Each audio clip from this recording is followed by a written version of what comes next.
শহীদ শরীফ ওসমান হাদি রাহমাতুল্লাহি আলাইহি, এই ইমানদার যুবক, 33 বছরের যুবক, সে বারবার বলছে আমি শহীদের মৃত্যু চাই, আমি প্রথম কাতারে সর্বপ্রথম গুলিবিদ্ধ হতে চাই। সে বলেছে সে দেশের জন্য আমি আমার শেষ রক্তটুকু দিতে চাই। এই যুবক ইমানদার ছিল, 5 ওয়াক্ত নামাজ পড়তো প্রতিদিন, খোদার কসম সে ফজরের নামাজ জামাতে পড়তো। তার বাবা আলেম ছিলেন, সে নিজে হাফেজে কোরআন ছিল। ফজরের নামাজের জন্য ক্যাম্পেইন করত, বন্ধুদেরকে উঠাইতো, ফজরের নামাজ সহ 5 ওয়াক্ত নামাজ জামাতে পড়তো। যেদিন গুলিবিদ্ধ হয়েছে সেদিন সে জুমার নামাজ পড়েই এই প্রথম মসজিদ থেকে ফিরছিল, তো এরপরে গুলিবিদ্ধ হয়েছে। আমার বন্ধু এই যুবক আল্লাহর কোরআন পড়তে পারত বিশুদ্ধ, রসুলের হাদিস পড়তে পারত বিশুদ্ধ, তার মা পর্দানশীল, তার স্ত্রী পর্দানশীল, তার ভাই বড় আলেম, তার বাবা বড় আলেম, সে নিজে হাফেজে কোরআন, সে আগে মাদ্রাসায় পড়ালেখা করছে। আল্লাহ তাআলা এই জন্য বলছে, যুবক, দেশপ্রেমের কথা তো অনেকেই বলে, মাতৃভূমির কথা তো অনেকেই বলে, রাজনীতির লম্বা লম্বা স্লোগান, বক্তৃতা, বিবৃতি অনেকেই তো মারে, কিন্তু আমি আল্লাহ তোর কলিজায় ঈমানও দেখলাম, দেশপ্রেমও দেখলাম, দুইটা আমি একসাথে গ্রহণ করে। তুমি হাদি চেয়েছিলে মাত্র 500 ভোট, সে বলেছিল এইবার আমি প্রার্থী হয়ে মাত্র যদি প্রথমবার 500 ভোট পাই তাইলেই আমি ভাগ্যবান মনে করব। আর শাজিমের মালিক আল্লাহ বলে, তোর ফজরের সেজদার বদৌলতে আমি আল্লাহ 18 কোটি মানুষের সমর্থন তোকে দিয়ে দিলাম, যা।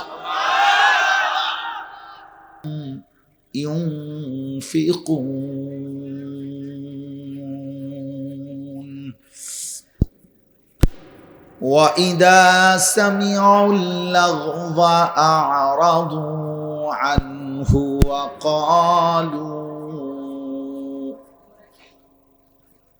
وَقَالُوا لَنَا أَعْمَالُنَا وَلَكُمْ أَعْمَالُكُمْ سَلَامٌ عَلَيْكُمْ لَا نَبْتَغِي الْجَاهِلِينَ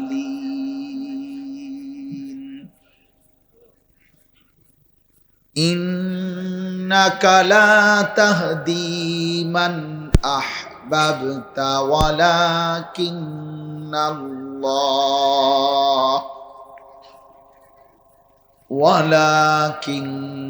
اللَّهَ يَهْدِي مَنْ يَشَاءُ وَهُوَ أَعْلَمُ بِالْمُهْتَدِينَ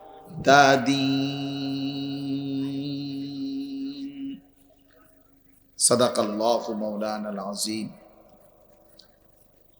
وقال نبينا صلى الله عليه وسلم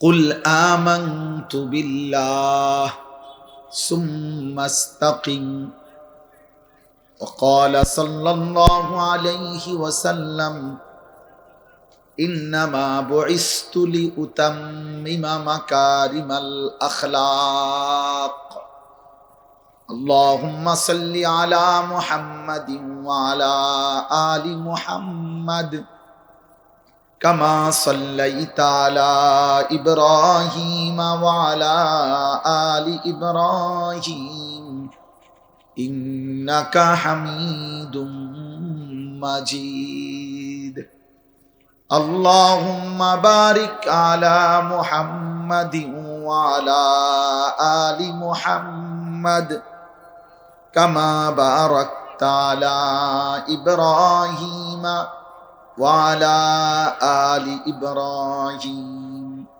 إنك حميد مجيد سبحانك لا علم لنا إلا ما علمتنا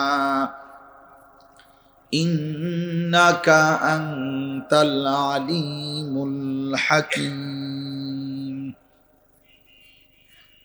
الحمد لله আল্লাহ পাক রব্বুল ইজ্জত সুল জালাল ওয়াল ইকরামের ফজল করম, রব্বুল আলামিনের অপরিসীম ইহসান, মেহেরবানি, দয়া, আল্লাহ তাআলা আমাদেরকে আজ 27 ডিসেম্বর 2025 রোজ শনিবার, কুমিল্লা জেলা তিতাস উপজেলাধীন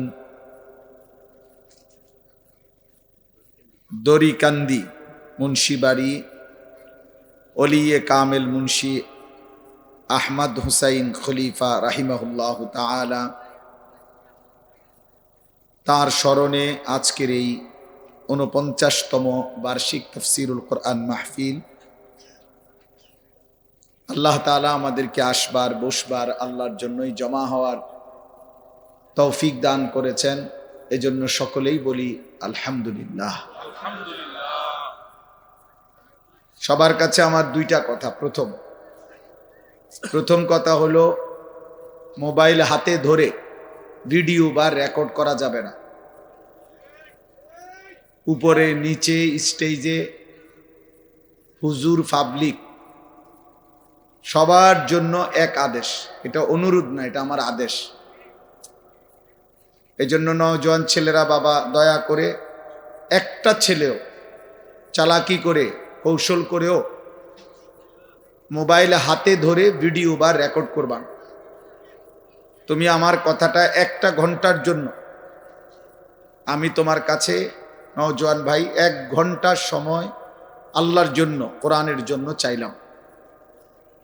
1 ঘন্টা সময় দয়া করে এই 1 ঘন্টা সময় মনোযোগ দিয়ে, কষ্ট হলেও আমাদের চেহারার দিকে তাকায়া আল্লাহর কথা শুনলে বরকত হবে। প্রত্যেকের,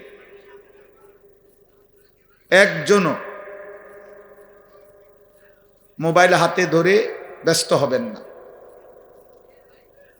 প্রত্যেকেই মিলে যার যার জায়গা থেকে আমাদের দিকে তাকায়া শোনার চেষ্টা করলে, আল্লাহর কথা মনোযোগ দিয়ে শুনলে বরকত হবে। দেখেন অনেক মানুষ জমলো, চিল্লাচিল্লি হইলো, হাঙ্গামা হইলো, বুট বাদাম বিক্রি হইলো, চটপটি বিক্রি হইলো, খিচুড়ি খাইলো, বিরিয়ানি খাইলো, চিল্লাচিল্লি, মারামারি, ধাক্কাধাক্কি করলো, সব মিলাইয়া 2-4 লাখ টাকার আয়োজন শেষ হইল। তো কি হইল? আসলে ইনসাফ করা উচিত ভাই। চটপটিওয়ালা বসলো যে আমার মালগুলো সব বিক্রি হয়েছে, বুটওয়ালার সবগুলো বুট বিক্রি হয়ে গেছে, এটাই সফলতা? এটাই ছিল মাকসাদ? সবাই সবার মতো করে ভিডিও করলেন, ছবি উঠাইলেন, যে দূর পারেন উঠাইলেন, তো কি হইল এত? এই জন্য প্রত্যেকেই মূলত আল্লাহর কথা যদি কেউ মনোযোগ দিয়ে না শুনে, চুপ না থাকে, রহমত বরকত হয় না, ফায়দা হয় না। কোরআনুল কারীমের মধ্যে আল্লাহ তাআলা বলছেন, ওয়া ইযা কুরিআল কুরআনু ফাসতামিউ লাহু ওয়া আনসিতু লাআল্লাকুম তুরহামুন। আল্লাহ তাআলা বলেন, যখন আমার কোরআন পড়া হয়, বলা হয়, তোমাদের সামনে শোনানো হয়, তখন তোমরা 2টা কাজ করো, 2টা আদেশ। 1, মনোযোগ দিয়ে শোনো, 2, চুপ থাকো। এটা আল্লাহর আদেশ যে মনোযোগ দিয়ে শোনো এবং চুপ থাকো। লাআল্লাকুম তুরহামুন। আল্লাহ তাআলা বলেন, যদি মনোযোগ দিয়ে শোনো এবং চুপ থাকো, অবশ্যই তোমাদের উপরে রহমত বর্ষিত হবে। তাফসীরের মধ্যে আছে রুহুল মাআনিতে রহমত বর্ষিত হবে মানে কি? মানে হলো আল্লাহর কথা কেউ যদি মনোযোগ দিয়ে শুনে চুপ থাকে, তো আল্লাহ তাআলা তাকে রহমত দেয়। মানে হলো আল্লাহর কথা মানার তৌফিক দেয়, গ্রহণ করার তৌফিক দেয়। এজন্য নবী সাল্লাল্লাহু আলাইহি সাল্লামের জামানায় এই মূর্তি পূজক মুশরিকরা, তারা পর্যন্ত নবী সাল্লাল্লাহু আলাইহি সাল্লামের কোরআন তেলাওয়াত যারাই মনোযোগ দিয়ে শুনছে, ধীরে ধীরে আল্লাহ তাআলা তাদের হৃদয়ে পরিবর্তন করে দিছে, ফলে কালেমাওয়ালা হয়ে গেছে। কোরআনুল কারীমের মধ্যে আশ্চর্য এই প্রভাব, এটা দিল বদলায়, হৃদয়ের মধ্যে পরিবর্তন আনে, কলিজা নড়ে, দিল নড়ে। আল্লাহ তাআলা কোরআনুল কারীমের মধ্যে বলছেন, কোরআনুল কারীমের বৈশিষ্ট্য বলছেন, তাকশাইরু মিনহু জুলুদুল্লাযীনা ইয়াখশাউনা রাব্বাহুম। আরে ভাই কথা বলো কেন তোমরা? কি আশ্চর্য কথা মিলে, বারবার নিষেধ করছি, কথা বলছেন কেন? এই বেটা, বাচ্চা বেটা, মোবাইল ধরে রাখছো কেন? অপদার্থ কোথাকার। এতটুকু ছোট বাচ্চার অভিভাবক নাই এখানে? খামখেয়ালি শুরু করলেন আপনারা। বলেন এটা তামাশা করলে কি হবে? কোনো কথা যদি দিল দিয়ে মনোযোগ দিয়ে নাই শুনলেন, নাই বলতে পারলাম, তো বক্তা আসছে তো তামসা চাইছেন, এখন যান।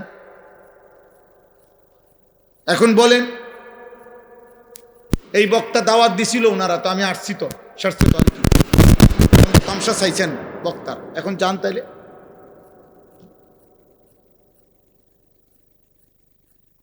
আল্লাহর কথা শোনা দরকার ভাই। এই সবাই মিলে আমরা এক ধরনের প্রদর্শনমুখী হয়ে গেছে।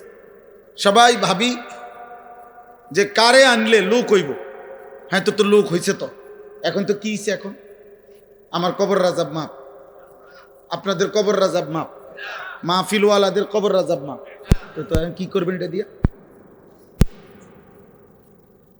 কোন বক্তার জনপ্রিয়তা দিয়ে আপনি কি করবেন? আমারে মনে করেন এক কোটি মানুষ চিনে, তো আপনার কি? আমারে না চিনে তো আপনার কি? কথা বলেন, আমার কি? আমার নিজের ফায়দা কি? কোরআনুল কারীমের মধ্যে আছে, আল্লাহ তাআলা বলেন, অকুল্লুহুম আতিহি ইয়াউমাল কিয়ামাতি ফারদা। কিয়ামতের দিন আল্লাহ তাআলার সামনে সকলকেই আসতে হবে। আল্লাহ তাআলা বলছে ফারদান, একজন একজন। তাহলে আমি জনপ্রিয়তা দিয়া যে ওই আমার ফুলান্ডি ডাক, আমি এখন আল্লাহর কাছে যাইতেছি হিসাব দিতে, এ কথা বললে হবে? তো তাইলে বলবেন কি? এই জন্য বাপ, এটা জরুরি বিষয়। আল্লাহর কথা যদি মনোযোগ দিয়ে নাই শুনেন, তো শুধু শুধু এই কষ্ট, এই রাত জাগা, রাত অনেক হয়েছে, বাইরে প্রচন্ড ঠান্ডা, কুয়াশা, শীত, এর ভিতরেও আলহামদুলিল্লাহ আপনারা এই পরিমাণ মানুষ এবং কিশোর ভাই, নওজোয়ান, তোমরা আসছো আব্বা, এ তো মুবারক, ভালো কথা। কিন্তু এবার তো আল্লাহর কথা বলতে দাও, শুনতে দাও, তাইলে ফায়দা হবে। একটা মাহফিলের আয়োজনের মধ্যে অনেক কষ্ট আছে। কারো 10 টাকা, কারো 2 টাকা আছে, কারো 50 টাকা, কারো 100 টাকা। এই 10 টাকা 50 টাকা জমা, কেউ হয়তো বলছে যে আচ্ছা যায় না, আইয়েন, আরে রবিবারে আইয়েন, কেউ কইছে সোমবারে আইয়েন, ফিরাই দিছে, বেচারা হয়তো আবার গেছে। তো এইভাবে বারবার গিয়া গিয়া দাঁড়ে দাঁড়ে একটা মাহফিলের জন্য কালেকশন করে, কষ্ট করে, এরপরে এই আয়োজন, এই আলো, এই ঝলমক, এই প্যান্ডেল, এই সামিয়ানা, এই সব কিছু হয়। তাহলে এই সব কিছু যে 10 টাকা দিছে, 100 টাকা দিছে, সেও তো সওয়াবের আশায় দিছে। তো এর মানে যদি এই কষ্টের এই আয়োজন, ভালোবাসার এই আয়োজনের মাকসাদ কিছু বুট বাদাম বিক্রি হইলো, কিছু চিল্লাচিল্লি হইলো, 2-4 জন পরিচিত বক্তা এখন যাদের ওয়াজ অনেকে শুনে মনে করেন এরকম, তো ওনারা আসলো, হাঙ্গামা হইলো, চিল্লাচিল্লি হইলো, সকালবেলা সবাই মিলে শুধু এতটুকু আলোচনা হইল যে হ্যাঁ লোক হইছে, খালাস, শেষ তো না? এই অর্জন, এই মাহফিলের অর্জন হয়ে গেল, এটা সফলতা হয়ে গেল। তো বলে কোরআনুল কারীমের মধ্যে আল্লাহ তাআলা বলেন, ওয়া ইন তুতি আকসারা মান ফিল আরদ ইউদিল্লুকা আন সাবিলিল্লাহ। তো কোরআন শরীফের আয়াত। আল্লাহ তাআলা বলেন, বন্ধু নবীজিকে বলছেন, জমিনের মধ্যে বেশি মানুষ যেদিকে, আপনি যদি তাদেরকে অনুসরণ করেন বেশি মনে কইরা, তারা মনে রাখবেন আপনাকে আল্লাহর পথ থেকে গোমরাহ করে দিবে। কোরআনের আয়াত।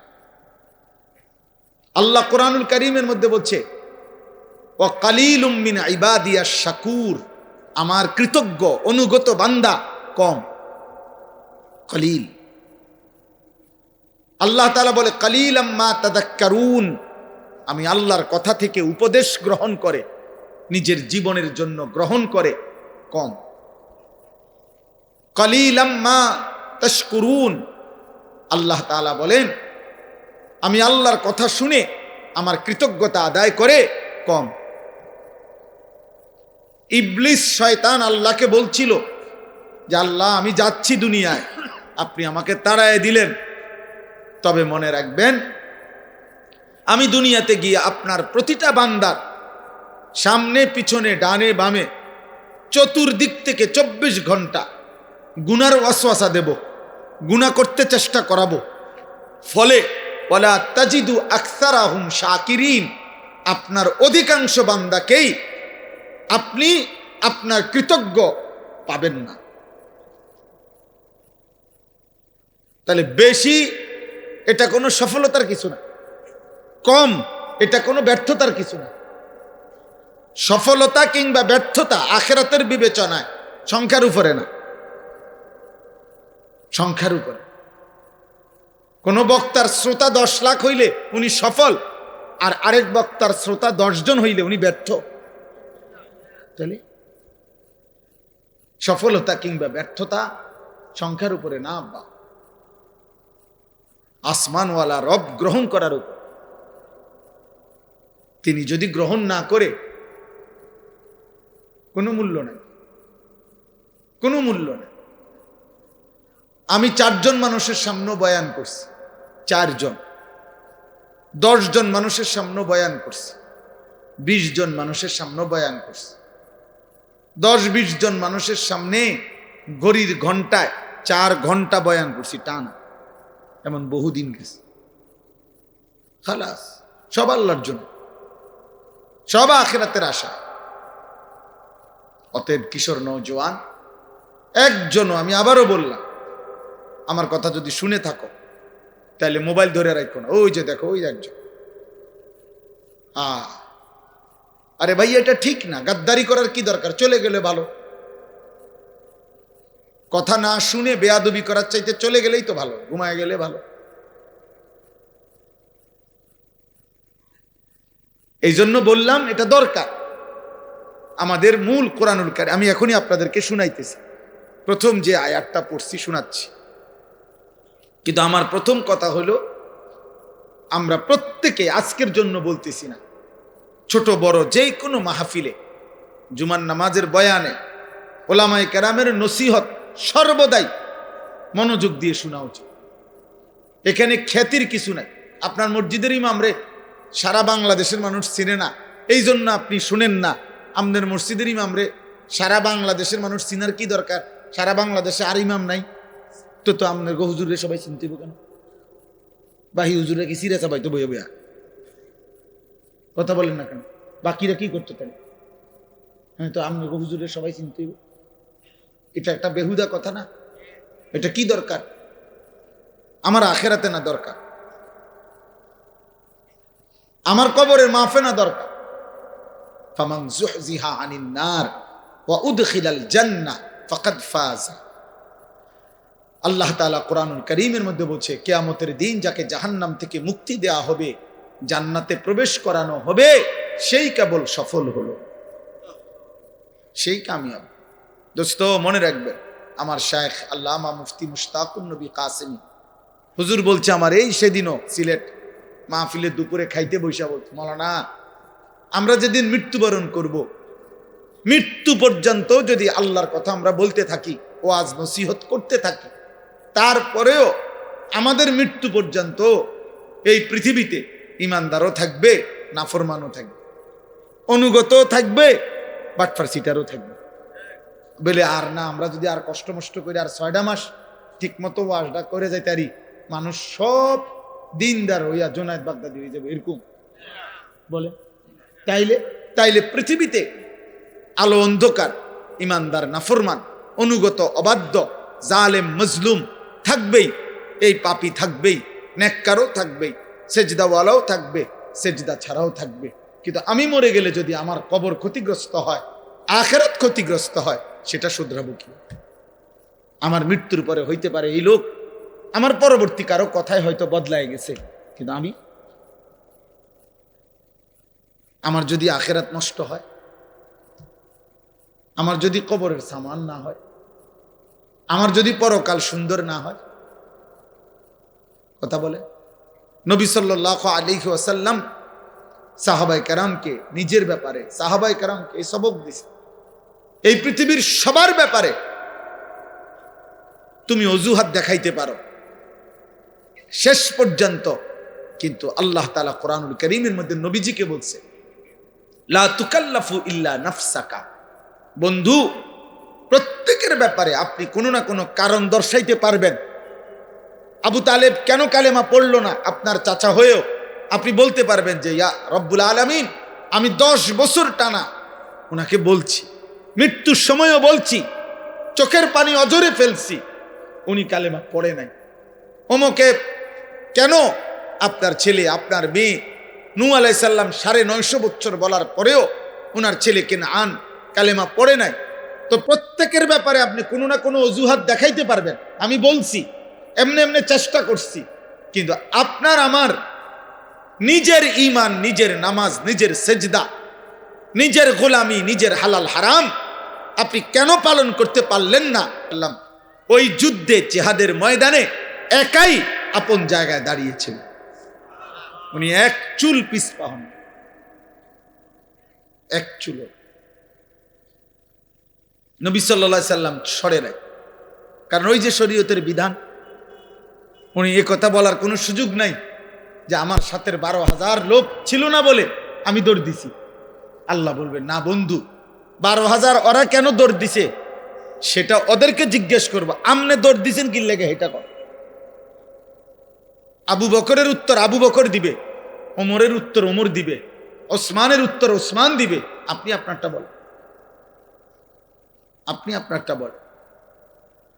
এই জন্য দোস্ত, কোরআনুল কারীমের মধ্যে অসংখ্য কথা আছে যে কথাগুলো রাসূলুল্লাহ সাল্লাল্লাহু আলাইহি সাল্লামকে এক বচনের শব্দ দিয়ে আল্লাহ সরাসরি উনাকে লক্ষ্য করে বলছে, অথচ নবী সাল্লাল্লাহু আলাইহি ওয়াসাল্লাম মাসুম, নিষ্পাপ। এক বিন্দু, এক জাররা, এক ঘুণাক্ষরেও আল্লাহর মর্জির খেলাফ কিছু তিনি করতেই পারেন না, করেনই নাই জীবনের কোন সেকেন্ড। কিন্তু এরপরেও আল্লাহ তাআলা শুধু নবীজিকে লক্ষ্য করে অনেক কথা বলছেন কোরআন। ফাকাতিল ফি সাবিলিল্লাহ, এই এক বচনের শব্দ, আপনি একাই আল্লাহর পথে যুদ্ধ করেন। নবীজিকে আল্লাহ বলছে লা ইন আশরাকতা লা ইয়াহবাতান্না আমালুকা। নবীজিকে বলছে বন্ধু, আপনি যদি শিরিক করেন আমি আপনার পুরা জিন্দেগীর সমস্ত আমল একসাথে নষ্ট করে দেব। নবীজিকে বলছে ওয়ালা তাজআল মা'আল্লাহি ইলাহান আখার। নবীজিকে বলছে সাবধান, আমি আল্লাহর সাথে কাউকে মিলাবেন না, শিরিক করবেন না। আপনাকে বলছি নবী, ফাতুলকা ফি জাহান্নামা মালুমান মাদহুরা। সাংঘাতিক কথা, যদি আপনি রাসূল শিরিক করেন তাহলে আপনাকেও অপমানিত করে জাহান্নামে ছুঁড়ে ফেলা হবে। কাকে বলছে? রাসূলুল্লাহ সাল্লাল্লাহু আলাইহি ওয়াসাল্লামকে। বুঝেন, দিন আল্লাহ তাআলা নবী সাল্লাল্লাহু আলাইহি সাল্লামকে পালনের ব্যাপারে কি পরিমাণ কঠোরতা করছে। কোরআনুল কারীমের মধ্যে আছে ওয়ালাউ তাকাওয়ালা আলাইনা বা'দাল আকাবিল লা আখাযনা মিনহু বিল ইয়ামিন সুম্মা লাকাতা'না মিনহুল ওয়াতিন। এই আয়াত সাংঘাতিক। তাফসীরের মধ্যে আছে এই আয়াত যখন নাজিল হইছে নবীজি কাঁপছে, কাঁপা উঠছেন নবীজি। আল্লাহ বলছে বন্ধু, আপনাকে বলছি, আপনি আমার শ্রেষ্ঠতম রাসূল, মাহবুব আমার। আপনি যদি আমি আল্লাহর নামে একটা কথা সামান্য বাউজ, মানে কিছু সামান্য কথাও যদি বানিয়ে বলেন, আমি বলি নাই, আপনি আমার নামে চালাই দিলেন, আমি আল্লাহ বলি নাই, এমন সামান্য কথাও যদি আপনি বলেন, হাতটা দেন। আল্লাহ তাআলা বলছেন আমি আপনার ডান হাত এভাবে টেনে ধরবো, ডান হাত টানলে মাথা আসবে আর আপনার কল্লাটা আপনার শরীর থেকে আলাদা করে ফেলবে। আপনি পড়ে দেখেন এটা তর্জমা। নবীকে বলছেন আমি আপনার হাত টেনে ধরবো এবং আপনার গর্দান আপনার দেহ থেকে আলাদা করে ফেলব। কি অর্থ এটা? কাকে বলছে বুঝছেন? এটা তা আমাদের হালাত কি? কোরআনুল কারীমের মধ্যে আছে নবীজি সাল্লাল্লাহু আলাইহি সাল্লাম জীবনে একবার একজন অন্ধ সাহাবী নবীজির কাছ থেকে দিন শিখতে আসছে। নবীজি তখন মক্কার কুরাইশ কাফেরদেরকে দাওয়াত দিচ্ছিলেন। নবীজি ওনার দিকে তাকাইয়া ভাবছেন ও তো আমার পক্ষেরই লোক, আমার সাহাবী, তাকে আমি পরে বলি। তো ফলে ওনার থেকে চেহারা তাকাইয়া আবার ফিরে গেছেন, দিয়া কাফেরদেরকে দাওয়াত দিচ্ছিলেন। আল্লাহ তাআলা কোরআনুল কারীমের সূরা নাজিল করে নবী সাল্লাল্লাহু আলাইহি সাল্লামের এই আচরণ সংশোধন করে দিয়েছেন। আল্লাহ বলছে, বন্ধু এটা কিন্তু ঠিক হলো না, ঠিক হলো না। আপনি আপনার একজন সাহাবীর দিকে তাকিয়ে চেহারা আবার ঘুরাইয়া ফেললেন। আন জাআহুল আ'মা, কি অন্ধ দেখা না? আল্লাহ বলতে কি ঘটনা, কি সে অন্ধ দেখা? নবীজিকে বলতেছে, নবীজিকে, আপনার কাছে একজন অন্ধ আসছে, আপনি তাকে অন্ধ মনে করে ফেরত দিলেন, মূল্যায়ন করলেন না। কাজটা কি করলেন? ওরা যত মোটা তাজা হোক, ওরা তো বেঈমান। এ যত দুর্বলই হোক, এ তো ইমানদার। আপনার উচিত ছিল ইমানদারকে প্রাধান্য দাও।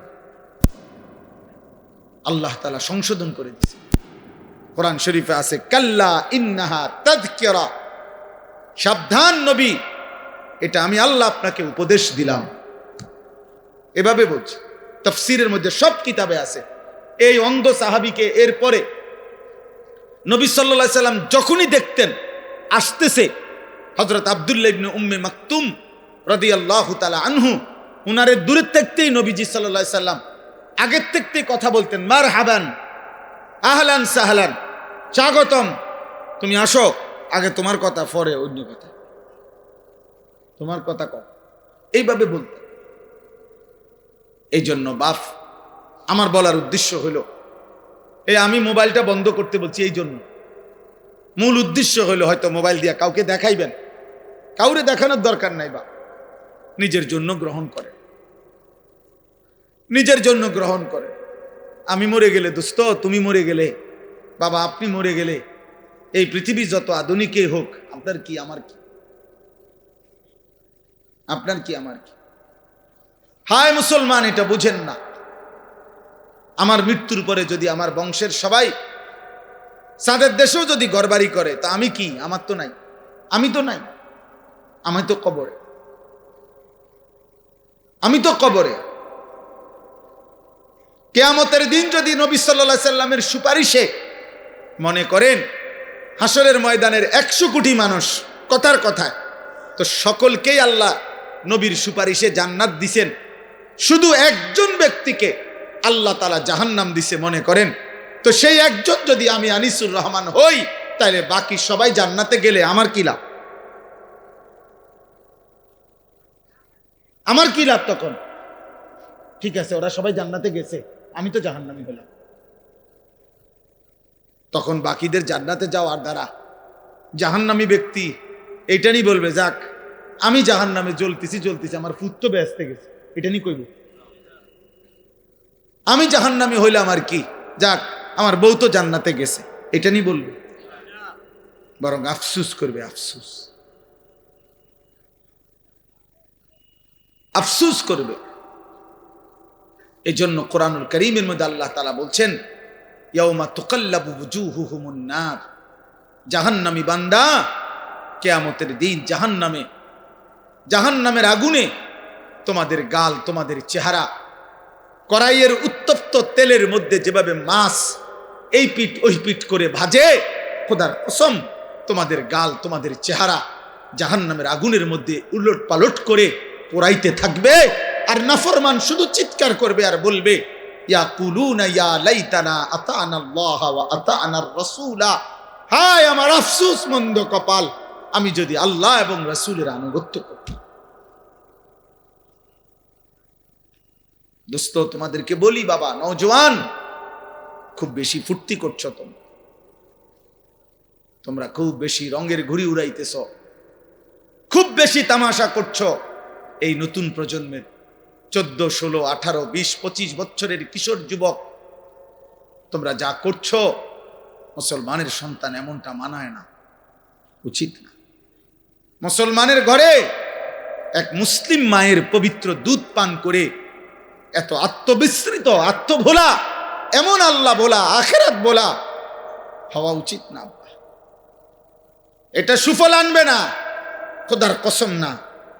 আখেরাত তো নাই, দুনিয়ার মধ্যেও আমি বললাম পরিষ্কার, এই অব্যাহত নারী, ছবি, জিনা, ব্যভিচার, মোবাইলের অস্থির দৃশ্য দেখা, উলঙ্গ নাচ গান দেখা, এক ওয়াক্ত নামাজ না পড়া নাফরমান আগামীর পৃথিবী তোদের জন্য কল্যাণ আনবে না।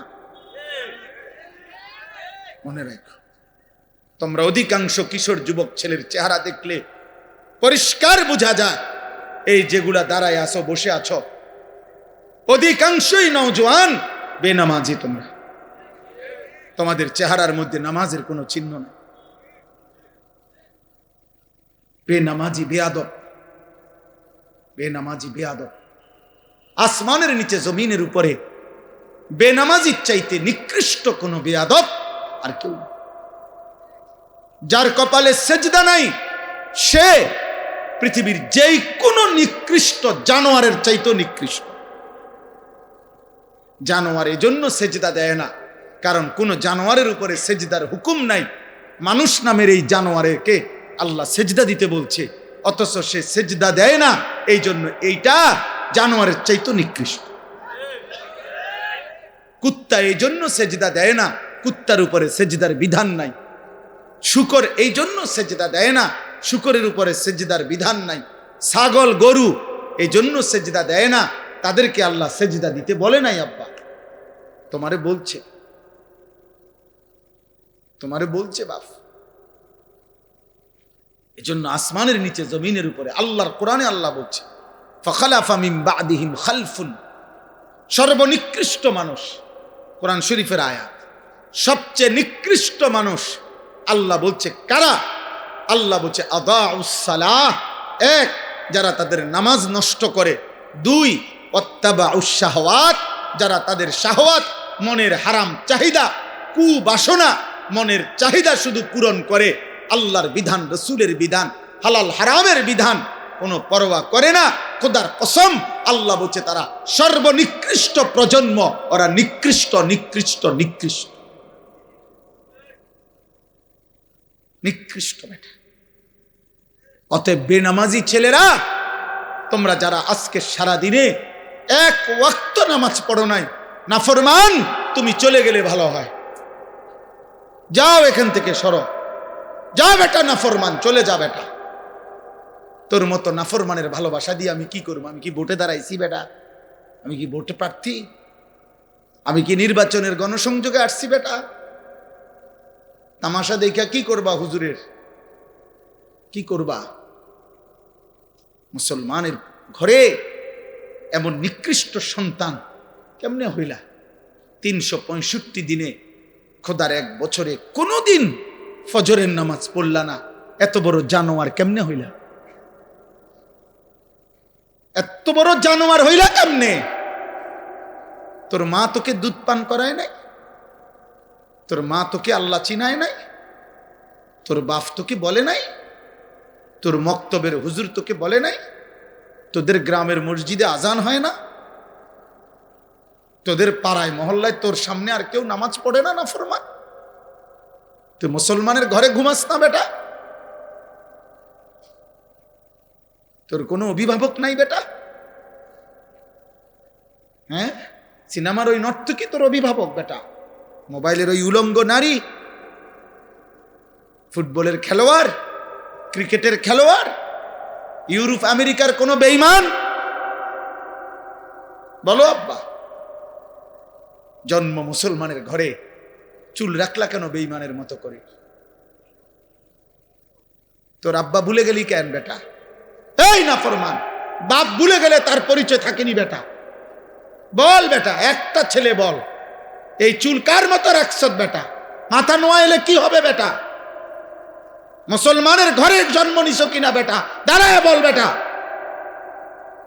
অপদার্থ মুশরিক বেঈমানের মতো, কোন ইহুদি বেঈমান, কোন খ্রিস্টান বেঈমান, কোন মুরতাদ, কোন আল্লাহর দুশমন, কোন বেঈমানের মতো চুল রাইখা মুসলিম পরিচয় দাও কোন লজ্জায়? কোন শরমে বেটা, কোন শরমে? ছি ছি ছি বেটা, ছি। সেজদাবিহীন কপাল যাদের, তোদের কপালে থুতু মারলাম, থু তোর কপালে, থু তোর কপালে থুতু দিলাম। তুই রবের দুশ্মন, ইসলামের দুশ্মন, আল্লাহর দুশ্মন। আমার নবী সাল্লাল্লাহু আলাইহি সাল্লামের 23 বছরের চোখের পানির কোনো কদর করলা না। আমার নবীর তায়েফের প্রতি ফোঁটা রক্তের কোনো কদর করলা না। আমার নবীর উহুদের ধান শহীদ করা রক্তের কোনো কদর করলা না। যে নবী আমার পেটে পাথর বাঁধছে উম্মতের জন্য ক্ষুধার কষ্টে, হাসরের ময়দানে তিনি জিজ্ঞেস করবে, উম্মত তুই কি শুনুস নাই উম্মত, আমি না তোর জন্য তায়েফে এত রক্ত ঝরাইছি। মক্কার কাফের বেটা, নবীজির রক্ত মাখা তায়েফের রক্তাক্ত দেহ, মক্কার সবচেয়ে বড় কাফের উতবা, নবীর বড় দুশ্মন ছিল যে ব্যক্তি মৃত্যু পর্যন্ত আবু জেহেল আবু লাহাবের সাথে উতবা নামে এই কাফের সর্দার সর্বপ্রথম আমাদের নবী সাল্লাল্লাহু আলাইহি সাল্লামকে তায়েফ থেকে নবী যখন ফিরে আসছে মাঝ পথে রক্ত মাখা দেহ তখনও মুছে নাই। খোদার কসম কিতাবে আছে এই উতবা নবীকে দেখছে প্রথম এই কাফের সর্দার। এরই ভাতিজা তো নবীজি আজকে 11 বছর নবীর বিরোধিতা করে গেছে মক্কায়, কিন্তু তায়েফ থেকে নবী ফিরে আসছে উতবার বাগানে নাখলা নামক জায়গায়, মক্কা এবং তায়েফের মাঝামাঝি জায়গায়। নবী সাল্লাল্লাহু আলাইহি সাল্লাম যখন ঢুকছে তখন উতবা বাগানে ছিল। সে দূর থেকে তাকাইয়া দেখছে ভাতিজার সারা দেহে রক্ত মাখা, তায়েফ থেকে ফিরে আসছে। আল্লাহর কসম কিতাবে লিখছে সে তো কালেমা পড়ে নাই, কিন্তু এই কাফের সর্দার নবীজির রক্ত মাখা দেহ দেখা চিৎকার দিয়া কাঁদছে আর বলছে, তায়েফবাসী আজ 11 বছর আমরা আমাদের ভাতিজার বিরোধিতা করি, কিন্তু কোনোদিন তাকে এভাবে মারি নাই। তোরা আমার ভাতিজারে কেমনে পারলি এভাবে মারতে?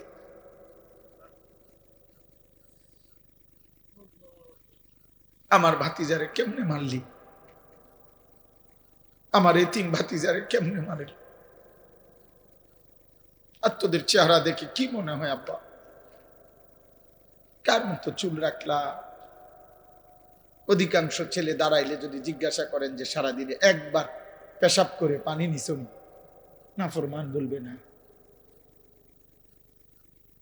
টয়লেট পেপার চিনুনি না, আল্লাহকে একটা সেজদা দিছুনি না।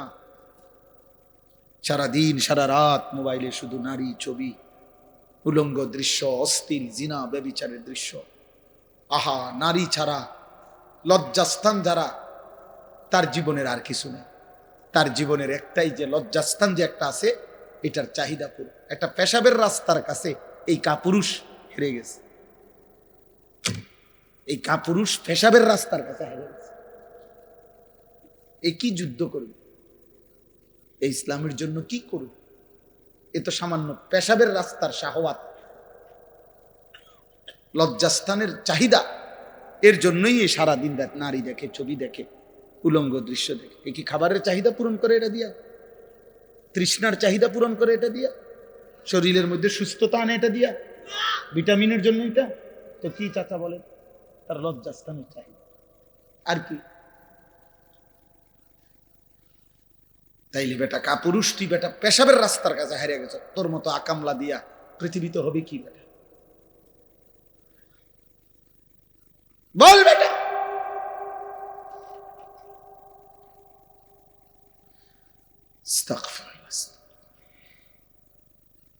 এজন্য ভাবো, আমি বলতে চাইছি আমি জনপ্রিয়তা বুঝি না, ছোট বড় মাহফিল বুঝি না, অনেক লোক হয়েছে না কম হয়েছে এটা আমার কিচ্ছু আসে যায় না।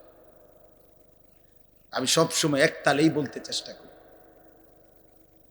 বেশি বা কম দ্বারা প্রভাবিত হওয়া এটা কোনো প্রয়োজনীয় কিছু না। নবী সাল্লাল্লাহু আলাইহি ওয়াসাল্লাম বলছেন, ফাওয়াল্লাহি লা আন ইয়াহদিয়াল্লাহু বিকা রাজুলান ওয়াহিদান খায়রুন লাকা মিন হুমুরিন নাআম। নবীজি বলছেন, আল্লাহর কসম, তোমার দ্বারা একজন ব্যক্তি আল্লাহর পথ পাওয়া গোটা আরবের সমস্ত দামি ওট তোমাকে হাদিয়া দেওয়ার চাইতে উত্তম। কয়জন? এক যুবক আল্লাহ চিনবে, এক যুবক মালিককে সেজদা দিবে, আমার 30 বছর সার্থক। এক যুবক যদি বলে আল্লাহ আমি আপনাকে আর নারাজ করব না, আমি আপনাকে সেজদা দেব, এক ফোঁটা চোখের পানি যদি কোনো যুবকের পড়ে, আমার 21 বছর সার্থক। আমি তো ভোটে দাঁড়াইছি না যে আমার এত মানুষের সমর্থন দরকার, আমি ভোটে তো দাঁড়াই কোনো প্রার্থী না, আমার কোনো মার্কা নাই, আমি কোনো মার্কার প্রচারণাও করি না, তাইলে আমি জনসমর্থন দিয়ে করব কি? আমি জনপ্রিয়তা দিয়ে করব কি বাবা? চলেন আর অল্প একটু সময় কোরআনুল কারীমের যে কয়েকটা আয়াত আমি পড়ছি সংক্ষিপ্ত তর্জমা শুনেন, আল্লাহ বরকত দেবে ইনশাআল্লাহ।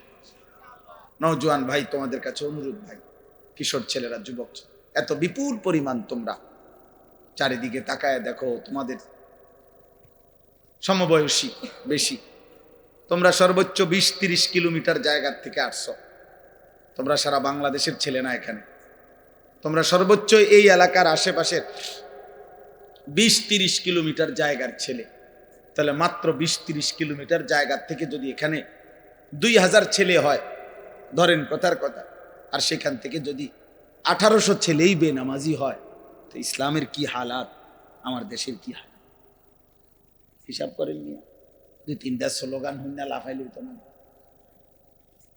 বুঝেন না হিসাবটা? আমি হিসাব নিলাম, এরা সারা বাংলাদেশ থেকে আসছে, এনে কি পার্বত্য চট্টগ্রাম থেকে আসছে, তাহলে এরা এই সীমাবদ্ধ একটি এলাকার 30 কিলোমিটারের ছেলে মনে করেন, তো এই 30 কিলোমিটারের ছেলে যদি 2000 হয়, আচ্ছা তোমরা 30 বছরের নিচে যাদের বয়স, তোমরা হাত তোলো তো, তোলো তোলো, এই দেখ মাশাআল্লাহ, দেখছেন বুড়া মানুষ কো, আমার চাচা সারা বুড়া মানুষ দেখি না, মাশাআল্লাহ, হাত নামাও, হাত নামাও। তাইলে বাবা শুনো না, আমার কথা হইলো আত্মতৃপ্তিতে ভুগলে হবে না, সময় এখন হিসাবে, এখন কি করা দরকার? হিসাব করা দরকার, হিসাব করা দরকার বাবা, আত্মতৃপ্তিতে ভুগলে হবে না। মানে এই হুজুরের এখন শ্রোতা বেশি, তো কিছে, এটা কোনো আত্মতৃপ্তির কিছু না, স্লোগান দিছে উড়াইয়া লাইছে হুজুরে, যেই স্লোগান দিছে না, এটা কিছু না, এটা কিছু না, হিসাব করা দরকার। একটা যুবক ছেলে ভাই, তোমার কাছে আমার অনুরোধ, একজন তোমার কাছে বললাম, তুমি তোমার এলাকার এতগুলো ছেলের দিকে তাকাইয়া দেখো নামাজি কয়জন, তাহলে একটি দেশের 92% মুসলমানের বাংলাদেশে, প্রায় 12-14 কোটি মুসলমানের বাংলাদেশে যদি 30 কিলোমিটার জায়গার 2000 ছেলে, তার থেকে যদি 1800 ছেলেই নামাজ না পড়ে, তাহলে এইভাবে প্রতি 30 কিলোমিটার দৈরা গোনেন সারা বাংলাদেশের, তাহলে নামাজি কই? নামাজি বিহীন কই? তো সেজদা বিহীন ইমানের শক্তি আসবে কোত্থেকে? সেজদা বিহীন আল্লাহর জন্য জীবন দেওয়া অকাতরে দেশের জন্য, ইমানের জন্য এই হিম্মত সেজদা বিহীন আসবে না। স্লোগান দেওয়া যাবে, শহীদ শরীফ ওসমান হাদি রাহমাতুল্লাহ আলাইহি, এই ইমানদার যুবক, 33 বছরের যুবক, সে বারবার বলছে আমি শহীদের মৃত্যু চাই, আমি প্রথম কাতারে সর্বপ্রথম গুলিবিদ্ধ হতে চাই। সে বলেছে সে দেশের জন্য আমি আমার শেষ রক্তটুকু দিতে চাই। এই যুবক ইমানদার ছিল, 5 ওয়াক্ত নামাজ পড়তো প্রতিদিন, খোদার কসম সে ফজরের নামাজ জামাতে পড়তো। তার বাবা আলেম ছিলেন, সে নিজে হাফেজে কোরআন ছিল, ফজরের নামাজের জন্য ক্যাম্পেইন করত, বন্ধুদেরকে উঠাইতো, ফজরের নামাজ সহ 5 ওয়াক্ত নামাজ জামাতে পড়তো। যেদিন গুলিবিদ্ধ হয়েছে সেদিন সে জুমার নামাজ পড়েই এই প্রথম ঘর থেকে মসজিদ থেকে ফিরছিল, তো এরপরে গুলিবিদ্ধ হয়েছে। আমার বন্ধু এই যুবক আল্লাহর কোরআন পড়তে পারতো বিশুদ্ধ, রসুলের হাদিস পড়তে পারতো বিশুদ্ধ, তার মা পর্দানশীন, তার স্ত্রী পর্দানশীন, তার ভাই বড় আলেম, তার বাবা বড় আলেম, সে নিজে হাফেজে কোরআন, সে আগে মাদ্রাসায় পড়ালেখা করছে। আল্লাহ তাআলা এই জন্য বলছে, যুবক, দেশপ্রেমের কথা তো অনেকেই বলে, মাতৃভূমির কথা তো অনেকেই বলে, রাজনীতির লম্বা লম্বা স্লোগান, বক্তৃতা, বিবৃতি অনেকেই তো মারে, কিন্তু আমি আল্লাহ তোর কলিজায় ঈমানও দেখলাম, দেশপ্রেমও দেখলাম, দুইটা আমি একসাথে গ্রহণ করে। তুমি হাদি চেয়েছিলে মাত্র 500 ভোট, সে বলেছিল এইবার আমি প্রার্থী হয়ে মাত্র যদি প্রথমবার 500 ভোট পাই তাইলেই আমি ভাগ্যবান মনে করব। আর শাজিমের মালিক আল্লাহ বলে, তোর ফজরের সেজদার বদৌলতে আমি আল্লাহ 18 কোটি মানুষের সমর্থন তোকে দিয়ে দিলাম, যা। সে চেয়েছে 500 সমর্থন, আল্লাহ বলছে যা, 18 কোটি মানুষের সমর্থন যুবক তোমার জন্য দিলাম। কত হাফেজ, কত আলেম, কত মুফতি, কত মুহাদ্দিস, কত ফকিহ, কত পীর, কত বুজুর্গ, কত আউলিয়া, কত হাফেজে কোরআন, তালেবে ইলম, 90 বছরের বুড়া, 4 বছরের বাচ্চা, সবাই এই ইমানদার যুবকের জন্য অঝরে চোখের পানি ফেলে কাঁদছে।